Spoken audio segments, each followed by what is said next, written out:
mana, nanti ke reservoir propertiesnya seperti apa gitu. Nah itu nanti bisa dalam bentukan single trace, single seismic trace, ataupun stacking. Jadi antar seismic trace itu bisa punya informasi seperti apa dalam satu kurun time interval gitu ya. Nah, kalau atribut yang biasanya kita pakai itu pasti akan berkaitan dengan polaritas seismik, fase seismiknya, amplitudenya, frekuensi dan velocity-nya seperti apa. Mungkin terutama yang banyak banget dipakai adalah terkait dengan amplitude, frekuensi, dan velocity ya. Kalau yang polarities dan phase itu dalam kasus-kasus tertentu, tapi sebenarnya itu juga dipakai. Tapi biasanya tiga yang topnya, top 3-nya itu adalah amplitude, frekuensi, velocity gitu. Dan segala multi atribut turunan-turunan dari hasil perkalian antar misalnya amplitude dengan frekuensi atau frekuensi dengan fase atau lain-lainnya itu akan jadi satu atribut sendiri. Jadi atribut itu akan ada banyak sekali gitu. Dan itu mungkin kalau saya jelasin di kelas nggak cukup waktunya. Makanya saya minta teman-teman untuk membaca supaya dapat gambaran oh atribut itu seperti apa gitu ya. Slide-nya udah berubah ke aplikasi seismic atribut ya? Belum, Ibu. Kayak gini aja deh. Sudah, Ibu. Jadi, udah ya. Jadi, untuk aplikasi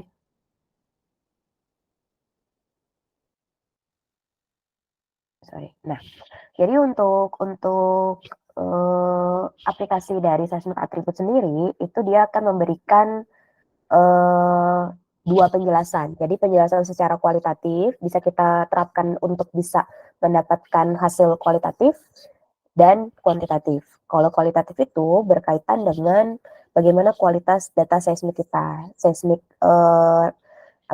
artefaknya harus dihilangkan karena kalau misalnya nggak dihilangkan bisa mengganggu interpretasi biasanya seperti itu. Atau satu lagi atribut yang memang ditujukan untuk mendapatkan informasi mengenai seismic facies dan bagaimana lingkungan pengendapannya.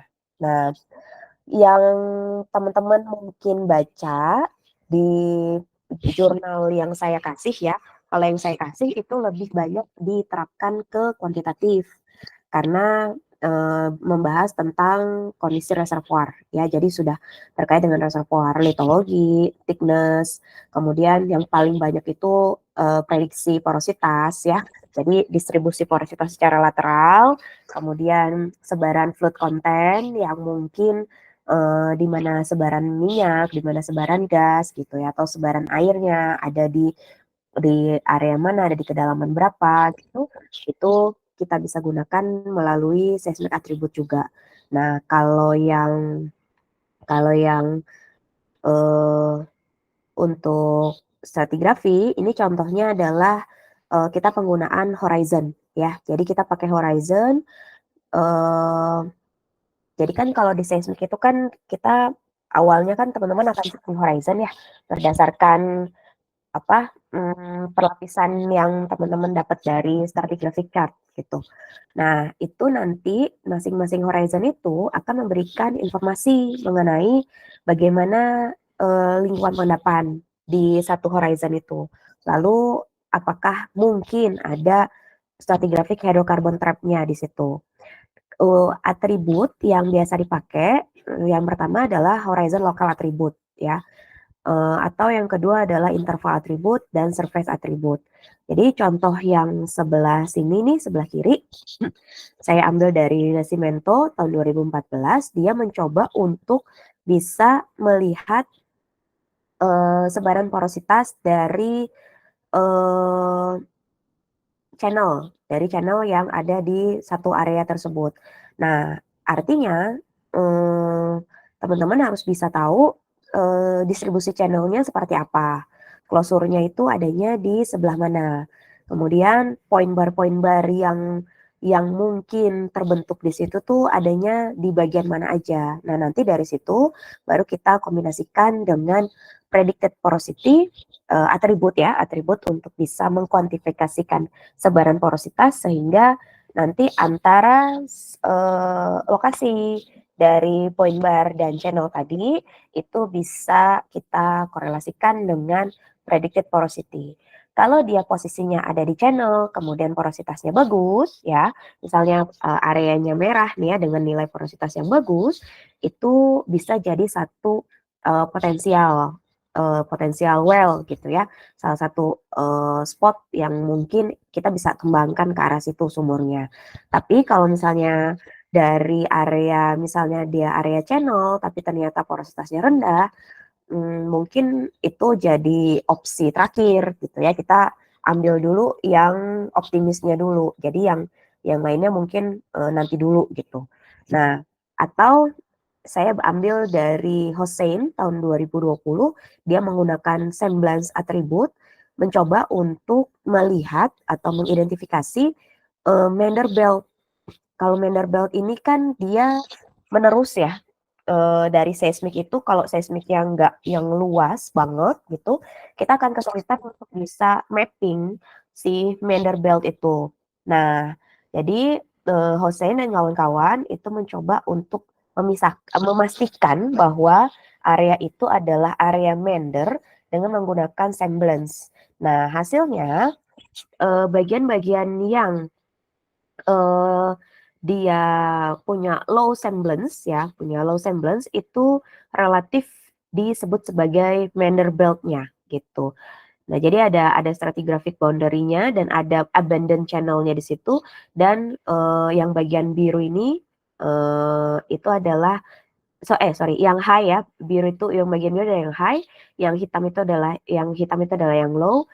High semblance atribut itu berkorelasi dengan si Mandelbrot-nya. Jadi kalau dari sini kelihatan mana nih kemenerusan Mandelbrot-nya tuh sampai mana gitu. Itu bisa bisa tergambarkan dengan cukup baik gitu. Kalau dari Hossein ini dari jurnal yang saya baca itu dia mengatakan dari beberapa atribut yang dipakai si semblance ini yang menggambarkan dengan cukup baik. Jadi ketika teman-teman mau memutuskan atribut mana ya yang bisa saya uh, pakai untuk bisa identifying target kalian, itu sebenarnya nggak cuma asal pilih satu terus langsung bagus, satu langsung bagus, enggak kayak gitu. Jadi teman-teman harus harus nyobain sebenarnya trial error satu per satu gitu ya. Mana atribut yang paling bagus untuk bisa uh, mencapai target yang teman-teman mau gitu. Nah, kalau berdasarkan uh, subjektivitas dari orang yang mengerjakan si interpreter itu kan dilihatnya dari uh, kualitas interpretasinya ya. Jadi kayak gini misalnya, oh ini meandernya kelihatan bagus nih. Bisa jadi dia kalau pakai atribut amplitude lainnya atau frekuensi gitu, ini masih masih kurang bagus gitu ya, belum bisa clear nih birunya. Tapi ternyata kalau dari menurut Hossein ini dia pakai semblance lumayan bagus nih, lumayan clear. Oh ternyata luasan meandernya seperti ini, kemerusan meandernya seperti ini. Nah, tapi kalau dari secara teknis di HRS atau di Petrel juga bisa kayaknya teman-teman itu bisa tahu ininya korelasinya. Jadi ada chart atau histogram dari beberapa multi atribut yang teman-teman pakai yang kelihatan korelasinya paling bagus itu atribut yang mana. Nah, itu biasanya yang kalian pakai langsung. Oh, saya pakai ini kenapa? Karena dilihat dari korelasinya bagus gitu. Padahal sebenarnya menentukan atribut mana yang bagus itu adalah berdasarkan tercapai atau tidaknya target kalian gitu. Jadi kalau pakai atribut porositas, ternyata sebaran porositasnya bisa saya dapatkan dengan baik, ya udah pakai porositas.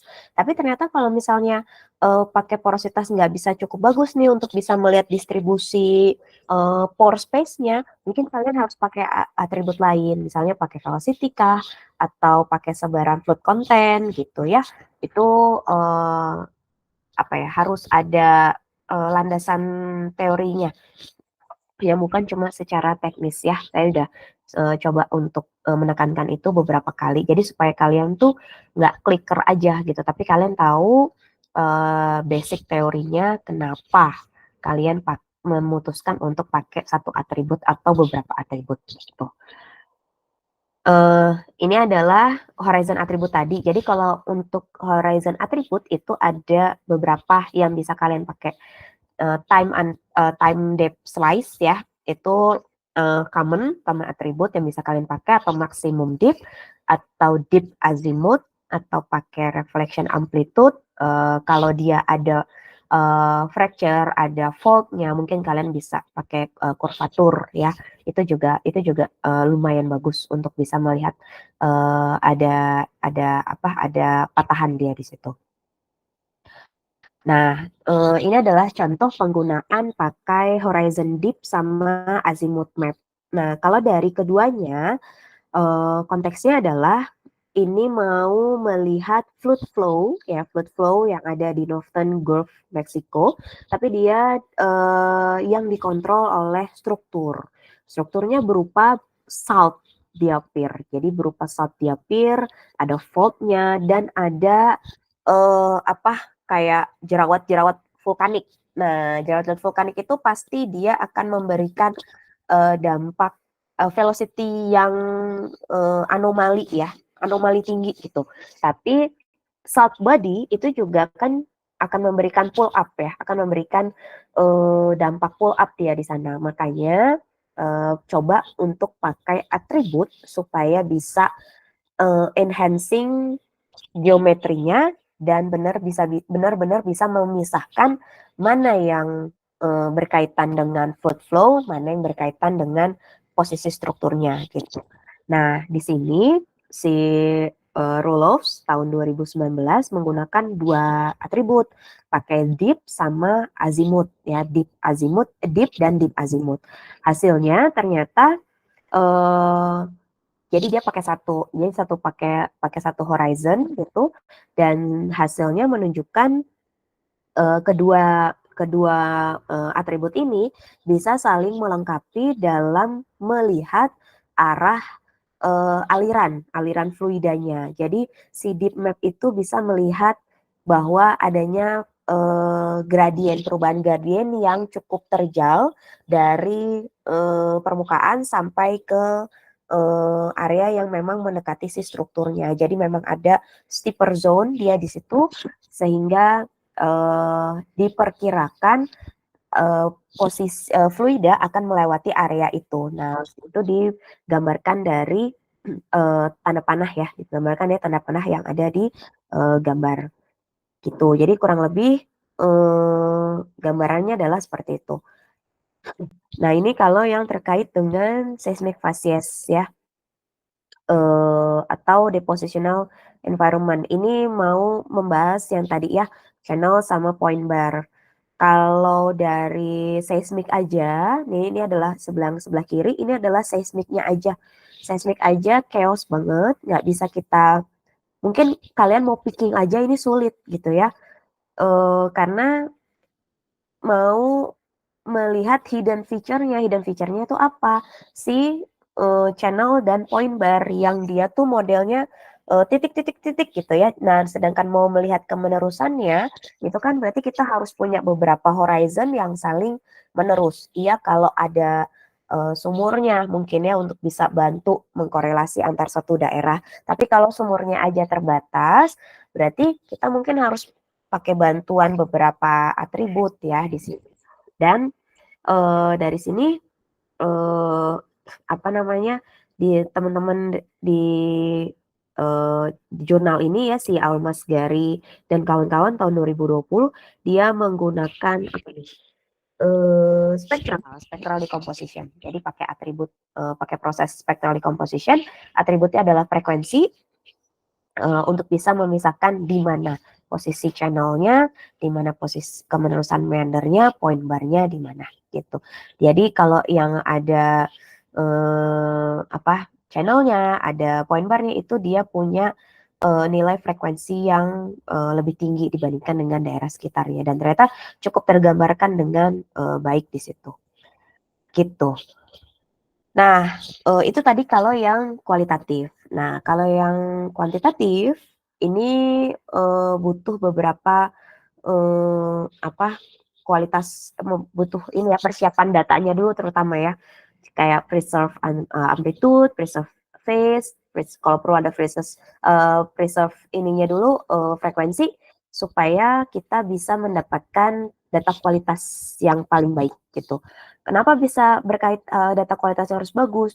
Karena itu nanti akan berkaitan dengan good to excellent well seismic tie gitu. Jadi kalau kalian punya seismik yang bagus, trace-nya kelihatan dengan cukup baik, kalian punya beberapa well yang bagus, itu diharapkan seismic tie-nya bagus. Nah, kalau dari situ berarti kalian sudah bisa memisahkan tuh interval mana yang mau kalian kuantifikasi, yang mau kalian interpretasikan dengan menggunakan kuantitatif atribut. Nah, kalau misalnya sumurnya ternyata tidak sufficient, bisa jadi kalian nanti bisa dapatnya dari modeling seismik. Nah, itu ada treatmentnya lagi nanti gitu. Tapi untuk idealnya yang kuantitatif aplikasi itu menggunakan multi atribut seismik ini adalah requirement yang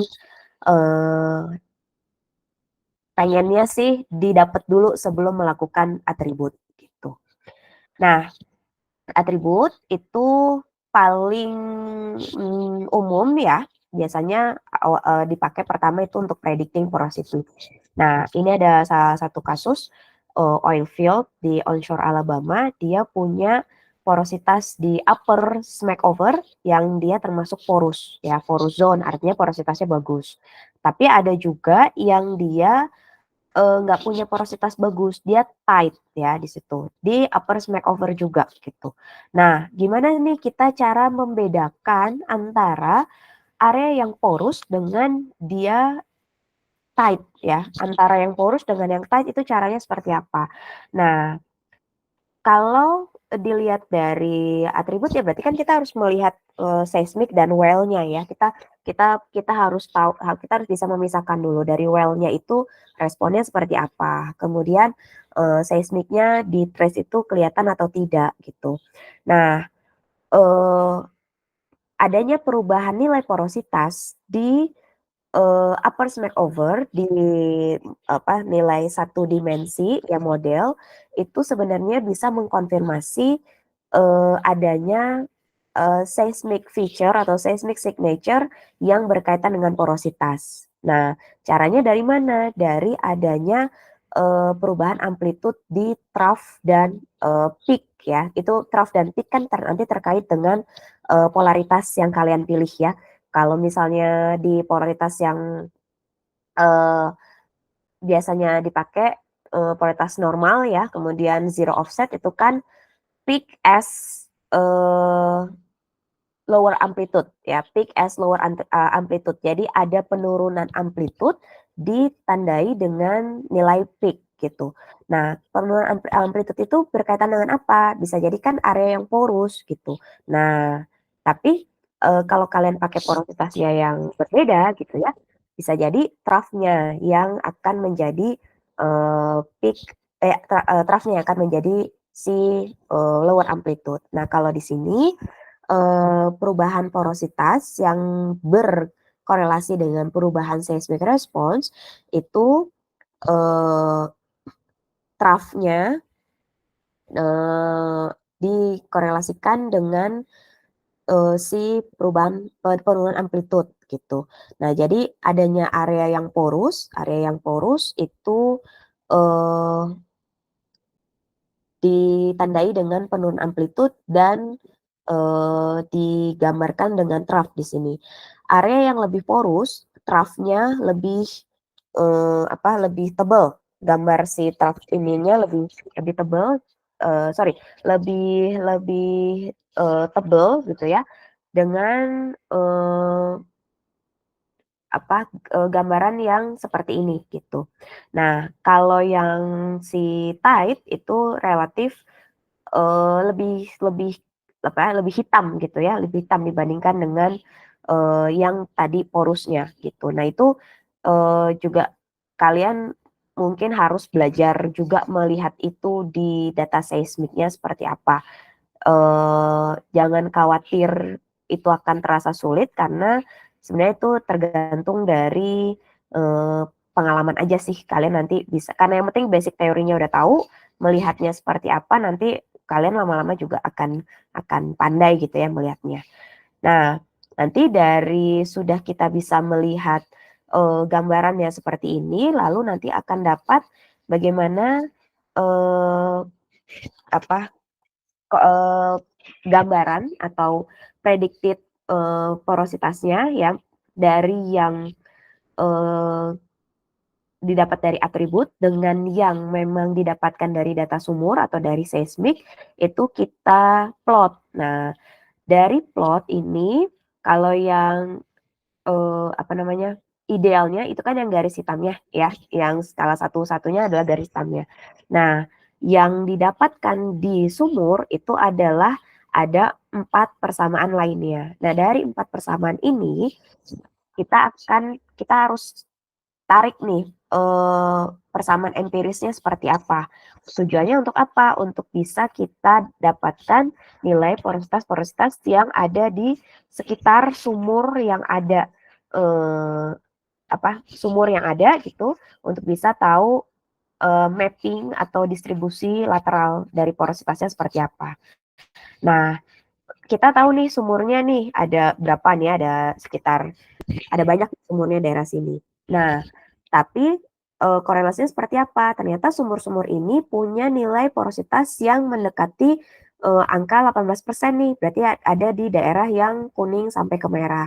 Nah, di area sekitaran dari, sumur-sumur tersebut, di mana lagi kita bisa, dapat possible new well location-nya untuk bisa sebagai development dari wildcat yang sudah ada gitu. Ini tentu akan berkaitan dengan valuable sumur eksplorasi ya, karena kan kita maunya kan mengembangkan dari yang sudah ada kemana lagi kira-kira kemenerusan si fluida itu untuk bisa bermigrasi.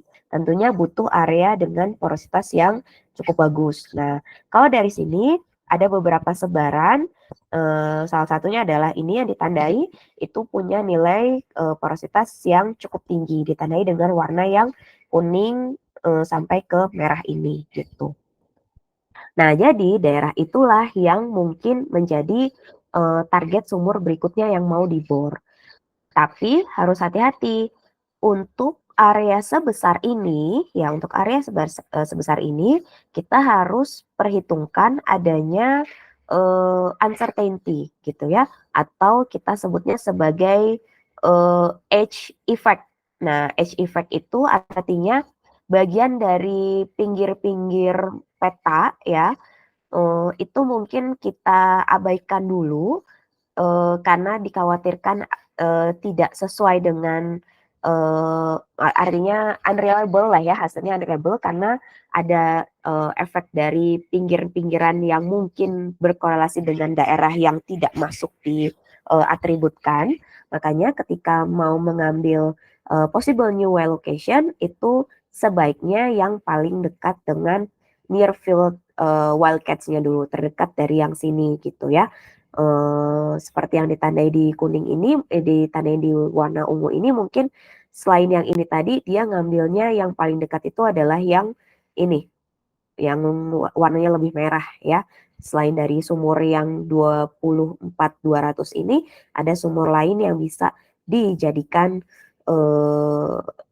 sumur berikutnya yang mau dibor, tapi masih tetap dekat dengan si wildcat yang sebelumnya gitu. Jadi uncertainty, ambiguity ketika melakukan interpretasi itu juga harus tetap diperhitungkan karena kita belum bisa berkemampuan untuk benar-benar memastikan bahwa yang kita kerjakan itu 100% benar tanpa resiko gitu ya. Jadi semua itu sifatnya, interpretasi itu sifatnya adalah dugaan potensial gitu. Jadi eh, tetap tetap harus diperhitungkan resiko yang mungkin terjadi. Nah, ini salah satu untuk bisa meminimalisir resiko adalah melihat edge effect itu tadi gitu.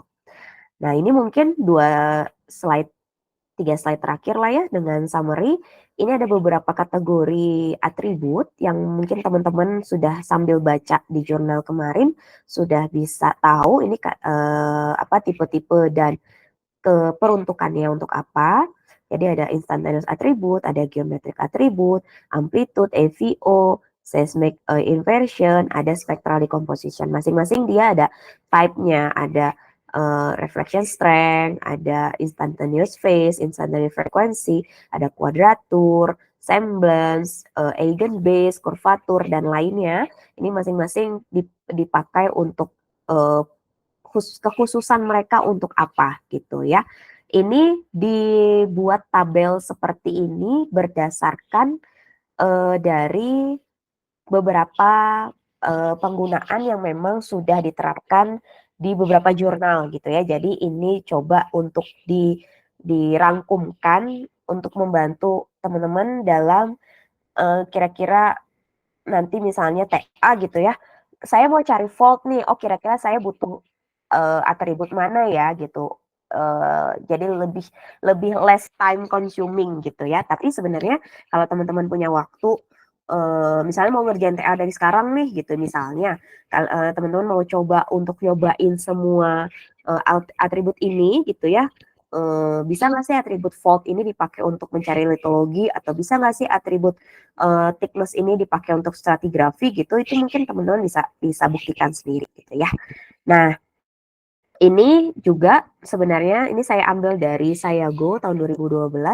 Ini adalah jadi dari setiap atribut yang tadi itu si Sayago ini mencoba untuk mengkawin silangkan gitu ya, si instantaneous phase dikalikan dengan semblance, di phase dikalikan dengan polarity dan beberapa lainnya itu dia membuatkan tabel seperti ini gitu.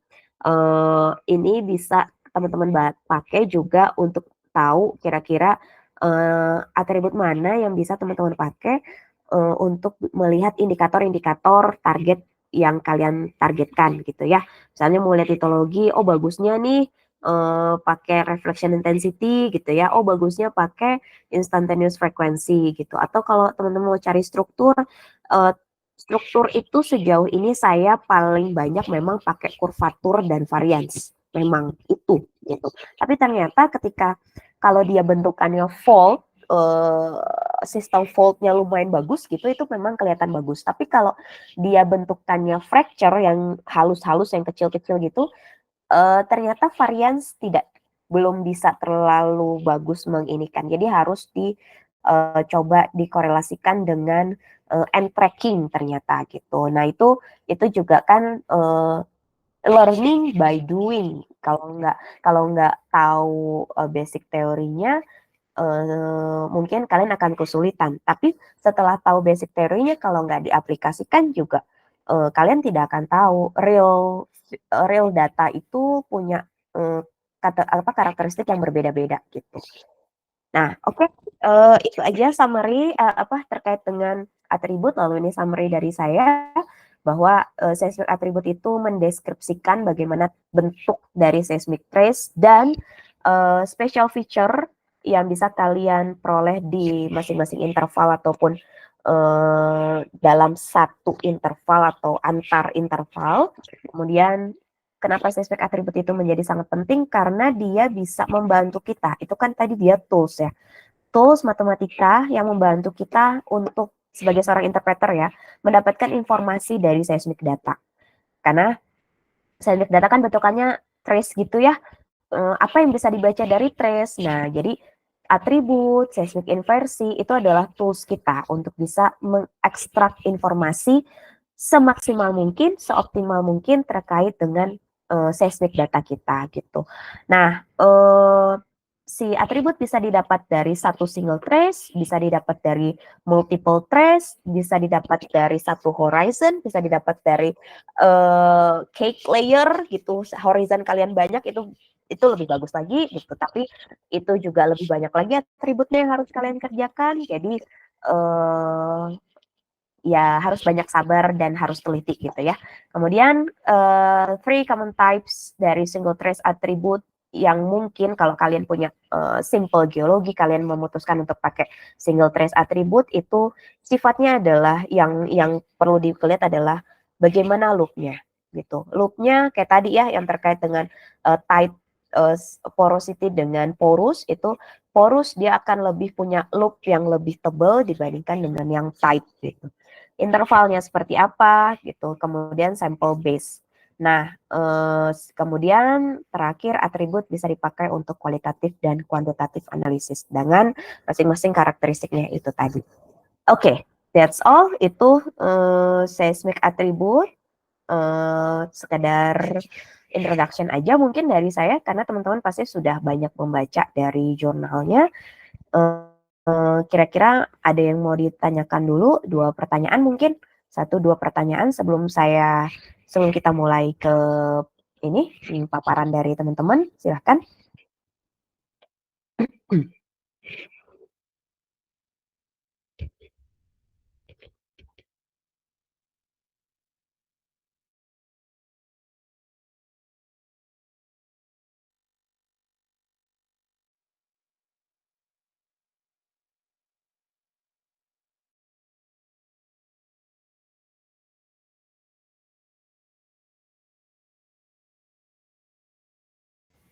Nggak ada. Ini mendadak pendiam apalagi lagi mempersiapkan presentasi deg-degan gitu siapa yang mau dipanggil gitu ya.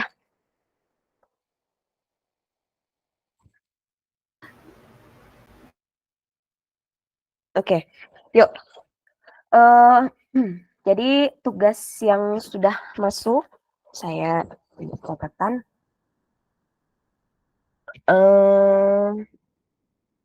Ini alhamdulillah ini ya balance ya yang ngambil topik stratigrafi dengan topik atribut cukup balance.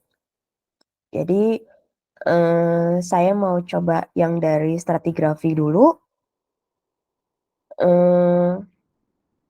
Ada yang mau volunteer atau saya panggil? Lebih ikhlas volunteering loh daripada dipanggil. Yang kelompok stratigrafi mau Bu, saya mau Bu sharing bacaan gitu.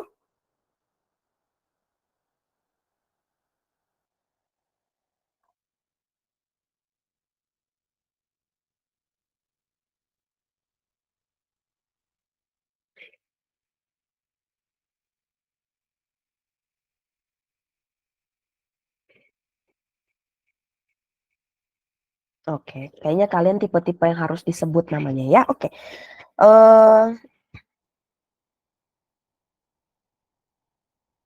Yang dari stratigrafi saya mau Dimas deh. Dimas dan kelompoknya. Dimas deh yang coba tolong presentasiin di satu aja. Oh ya, sebentar ya, Bu. Brief aja ya Dimas, maksudnya dari keseluruhan yang Dimas dan teman-teman baca. Kan pasti baca beberapa jurnal ya itu ya. Tapi secara keseluruhan intisari atau apa ya ilmu yang kalian peroleh atau pemahaman yang kalian peroleh itu apa gitu. Jadi saya nggak mau dibacain tentang rangkumannya ya. Karena kalian laporannya berupa rangkuman ini kayaknya. Ya teman-teman mahasiswa masih agak kesulitan untuk membuat laporan ya. Laporan itu nggak sama dengan ini ya teman-teman, nggak sama dengan rangkuman ya.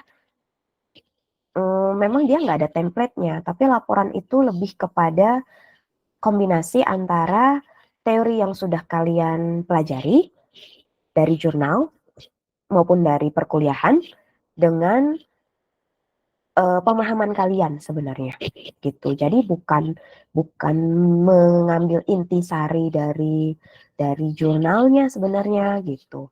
Makanya kalau ditanya, Bu, ini template-nya seperti apa? Saya agak sulit juga untuk memberikan ini, biar itu mah template mah terserah kalian aja gitu ya. Tapi isi laporannya sebenarnya yang perlu di highlight ya. Izin Bu, saya perlu pamit tuh. Jadi saya kelompoknya Dimas juga. Dimas agak masalah di share screen, saya yang share screen ya Bu ya? Boleh. Ini masuk semua kayaknya ya, saya ini absen. Permisi Bu, izin bertanya. Tadi itu satu jurnal aja atau semua kelompok per satu jurnal? Jadi Dimas mewakili teman-teman satu kelompok itu menyampaikan laporan itu jadi dari keseluruhan jurnal yang dibaca. Jadi bukan masing-masing satu jurnal satu orang membahas itu nggak gitu. Jadi dari 3 itu Dimas sama teman-teman ambil berapa jurnal? Coba Izin saya. jawab Bu. Kalau dari kelompok kami sendiri itu per masing-masingnya ambil satu jurnal Bu. Jadi saya sendiri cuma baca satu jurnal Bu. Tapi kan habis itu diskusi kan? Untuk membuat laporan kalian diskusi kan?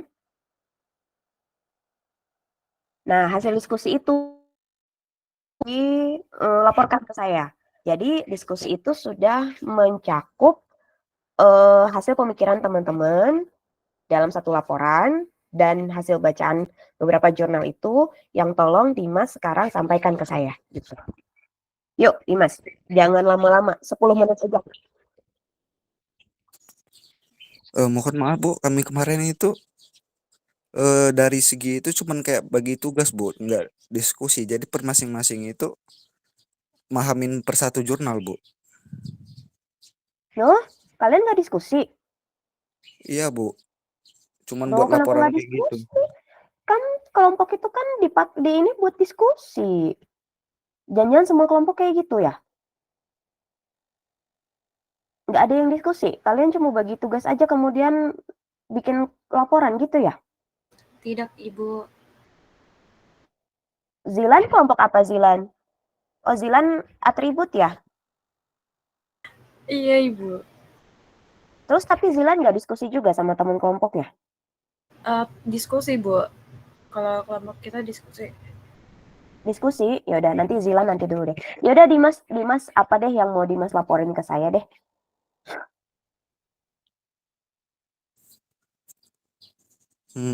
Untuk bawa sendiri bisa tolong geser ke jurnal 4 nggak, Pak?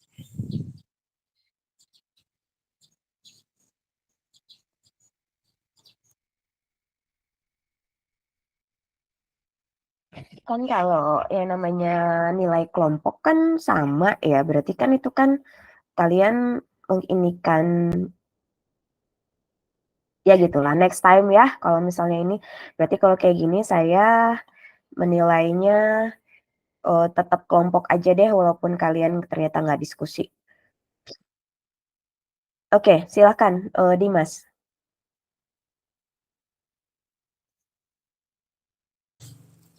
Baik Bu, saya di sini izin menjelaskan sedikit mengenai jurnal yang saya baca, yaitu jurnal tentang distribusi ketebalan pasir pada sistem trek sesar puncak sedimen di ladang minyak Deauville, rawa pesisir timur, cekungan Little Niger, Nigeria. Untuk hasilnya itu sendiri itu dilatar belakangi tentang pasir reservoir, baik itu bruto maupun neto, yang mana merupakan pertimbangan yang perlu dalam eksplorasi dan eksploitasi minyak bumi. Ketebalan reservoir kotornya itu merupakan internal total reservoir dari atas ke bawah termasuk batuan padat dan juga komponen serpidang yang berlumpur. Jalur dan langkahnya sistem juga dibatasi oleh permukaan stratigrafi yang menunjukkan posisi dasar laut seiring pergeseran garis pantai sebagai respon terhadap siklus perubahan akomodasi atau pasukan sedimen yang mana tercatat dalam jurnal Posaymer dan Vail pada tahun 1988 dan juga Galloway 1989 dan Chatenu pada tahun 2006. Sekuen sistem track dan permukaan batas stratigrafi juga merupakan parameter atau elemen stratigrafi sequence yang menjadi alat yang tepat untuk eksplorasi perangkap hidrokarbon dan untuk kolerasi dan zonasi skala subseismik reservoir di seluruh sumur. Ketebalan reservoir besi yang merupakan ketebalan kotor dari reservoir dikurangi jumlah ketebalan sepi. Interreservoir juga bervariasi menurut sistem track yang berbeda di sepanjang kemiringan struktural pengendapan. Distribusi serpih intrareservoir dikendalikan terutama oleh faktor autogenik atau autocyclic seperti flux energi, lingkungan pengendapan, raihan lobus delta, alfusi saluran, variabilitas lateral dalam laju penurunan permukaan tanah. Keadaan serpih di reservoir tipis mengakibatkan heterogenitas, kompartementalisasi intrabadan pasir, dan anisotropi permeabilitas di reservoir yang mengandung hidrokarbon. Oleh karena itu, memahami distribusi dari ketebalan pasir di sistem saluran lada minyak merupakan hal mendasar bagi keberhasilan eksplorasi dan eksploitasi hidrokarbon.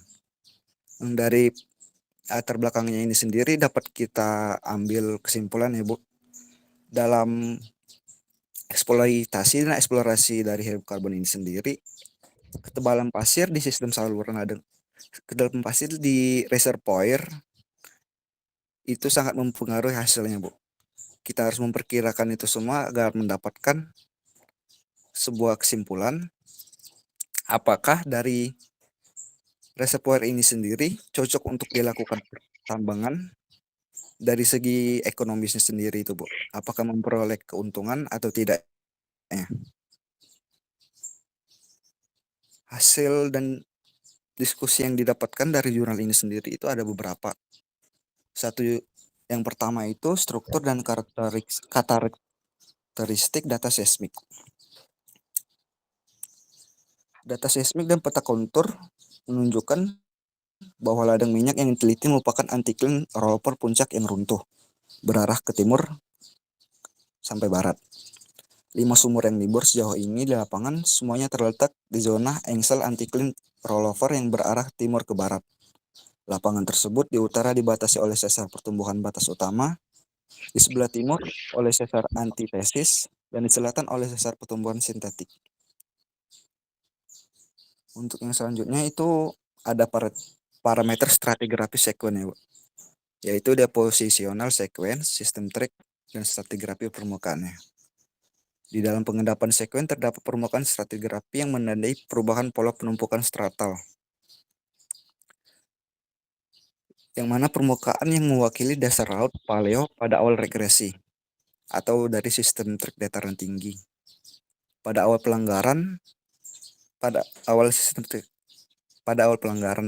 terjadi pembentukan emosi. Permukaan banjir maksimum atau MFS diidentifikasi dalam kode DS1 dan DS2. MFS ini jadi ada permukaan